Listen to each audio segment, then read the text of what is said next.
These are the worst trends in gaming, from the most annoying trends to the straight up predatory ones. And today I'm going to show you just how broken modern gaming is. Starting with the copy machine. Take a look at Steam's front page right now. It's packed with games that are just slightly different versions of whatever went viral last year. Every major battle royale after Fortnite, every Souls-like after Dark Souls, and every open world survival game after Minecraft. The problem isn't inspiration, it's lazy imitation. Look at Hollow Knight. It inspired games like Ori and Blasphemous because those developers understood what made Hollow Knight special and built on it. But for every inspired take, there are dozens of soulless knockoffs. Games like Thymesia promise Bloodborne for PC, but deliver the hollow imitation. And it's not just indie studios either. Look at how many AAA franchises pivoted to battle royale modes after PUBG blew up. Studios chase trends without vision or genuine passion for what they're making. Making money keeps studios alive, but if you don't care about the games you're copying, it shows, and players know this. You don't have to reinvent the wheel every time, but you do have to pour something of yourself into the game. People don't mind familiar formulas, they mind when they're soulless. And as if unoriginal ideas weren't enough, most of these copycats can't even get the basics right. Not only are they clones, they're often bugged out. More and more studios are shipping half-baked games, promising to fix them live as players run into glitches and frustration. Why? Because getting a shiny product out for the hype and sales usually matters more than shipping something that actually works. Take Pokemon Scarlet and Violet. Fans waited years for an open world Pokemon game and the trailers looked incredible. Then it launched and players found characters floating through the ground, Pokemon disappearing mid-battle, and frame rates that made the game nearly unplayable. This is Nintendo we're talking about, the company whose seal of quality used to mean something. Now, it's looking more like a punchline every year. And it's not just Pokemon. AAA studios constantly release games before they're ready and clean them up afterward. Remember Cyberpunk 2077? They promised the future of gaming, took millions in pre-orders, only to deliver a game so broken Sony had to pull it from the PlayStation Store entirely. Players who waited 8 years got a game that literally didn't work. And the list of examples can go on and on. No Man's Sky, Halo Infinite, and don't even get me started on what Blizzard did with Warcraft 3 Reforged. Think about that for a second. You pay full price, sometimes extra for early access, and companies ship you something that fundamentally doesn't function. Does anyone even care if Blizzard ever recovers? But even the biggest names in gaming aren't immune to releasing unfinished messes. And sometimes it's intentional, because why bother finishing a game when you can just patch it later as part of a live service? Welcome to your unpaid internship. This is one of the worst trends in gaming. You're no longer just playing a game, you're paying monthly for the privilege to keep playing. Some companies like Ubisoft have gone all in on the live service model. These are games built to be never ending. Giant maps with endless checklists, daily logins, timed events, season passes, microtransactions, and content drops. Instead of playing for fun, you're playing to keep up.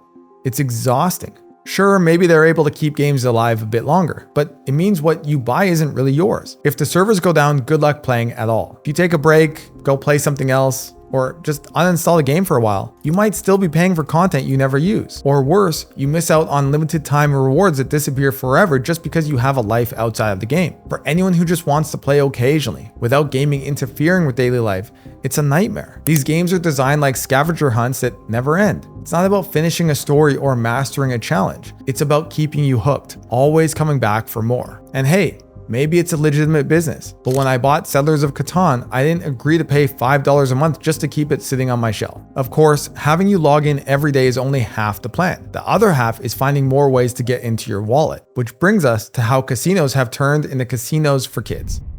Remember when FIFA was about playing football instead of gambling with random card packs? Pepperidge Farm remembers. And so do I. Loot boxes contain randomized rewards, usually a bunch of items you'd never actually want, with a tiny chance of scoring something worthwhile. Like in any form of gambling, they prey on the part of your brain that enjoys randomness and surprise. Loot boxes first appeared in the Japanese version of MapleStory, and Western developers quickly saw potential for the system to monetize their player base. And they're everywhere now. Call of Duty, Counter-Strike, Overwatch, Battlefield, nearly every major game has some version of this system. In some games, they're purely cosmetic, meaning they're pointless, while in other games they give players a real advantage, pay to win. Suddenly, outplaying your opponent doesn't matter, outspending them does. Skill becomes secondary to how much money you're willing to gamble away. The entire competitive integrity of gaming gets destroyed. Worst of all, so many of these games target kids. Children who don't understand gambling addiction are being conditioned to associate the thrill of random rewards with spending money. The gaming industry has normalized introducing minors to gambling, while calling it entertainment. Well, first, we don't call them loot boxes. So what we look at as surprise mechanics.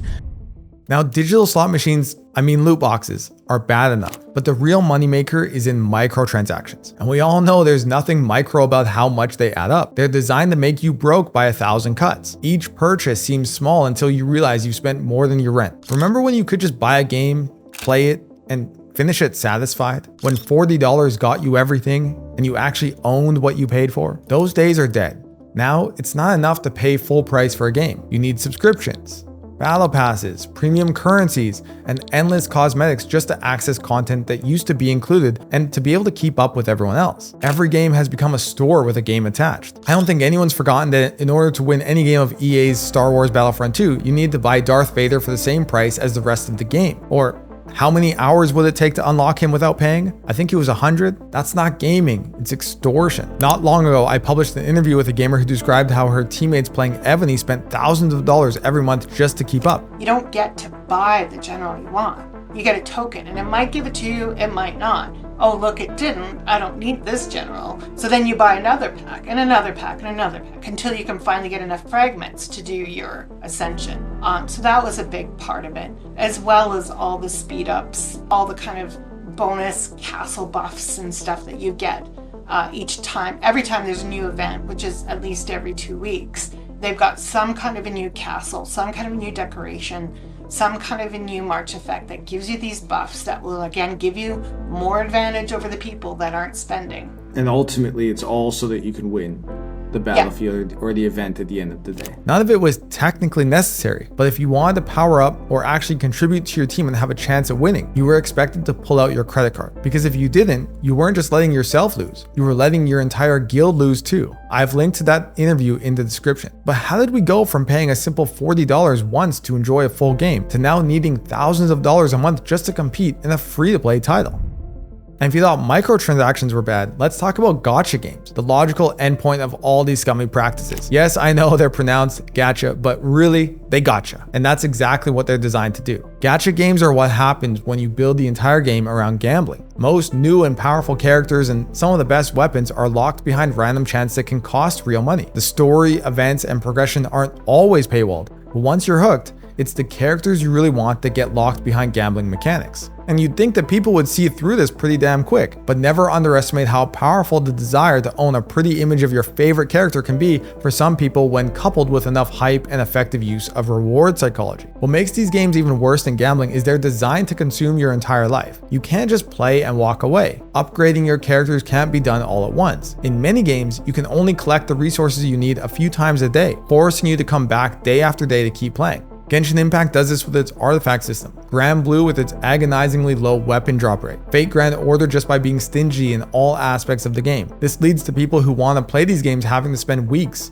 months, and even years just to max out their favorite characters. It's a huge time investment, and we're not even counting the money yet. Spending gets wild in these games. There are players who sink tens of thousands of dollars. If you don't play gacha games, don't start. I don't care how pretty they look or how confident you are in your self-control.